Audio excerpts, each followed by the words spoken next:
បាទបងប្អូនអរគ្នាបាទឥឡូវយើងនាំគ្នាមកសាមងបាទថ្ងៃនេះដាក់មងតាមម្ដាយទេបងប្អូនបងអានេះដាក់ច្រើននេះឥឡូវយើងចោះទៅមើលមងទាំងអស់គ្នាអូស្ដុកណាស់បងអើយបងអើយស្ដុកណាស់ជួយទឹកឡើងអូចប់បាត់តិចអស់ហើយមងទឹកអូឡើងមិនđâuណានេះអូតិចអស់ហើយមងនៅកណ្ដាលអូបងទឹកឡើងលិចអស់បាត់ហើយណាមកវិញញិចមិញទឹកមិនតិចទេអូមងនៅបាត់អូអញ្ចឹងមងនៅបាត់អូគេយកមិនបានទេយើងចោលមងបាត់ហើយមើល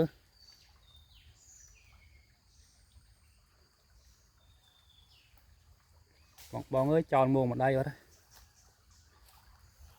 រៃទឹកឡើង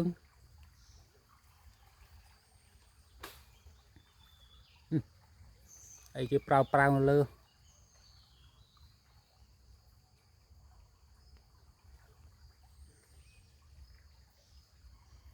ចាប់បាត់ហើយទឹកឡើងមានទៅវិញ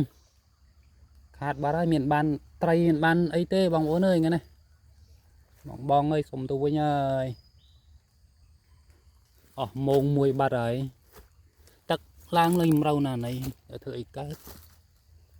ចុះសាមងខ្ញុំដឹងមងនៅកន្លែងណាបើវាជ្រៅពេកនេះណាមួយទឹកហូរខ្លាំងខ្លាចវាប៉ើងតាមទឹកយើងអត់ទៅជំនាញហែលទឹកផងអូជាការពោត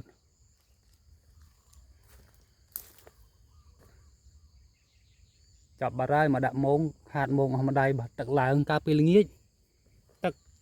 មងដាក់ខំហើយដេកសពវិញមិញខំដេកសពតែបានត្រីច្រើនដល់ពេលឥឡូវមកមើលទឹកលិចខ្ទេច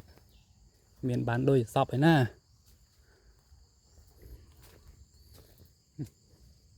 អ្នកដើរទៅវិញ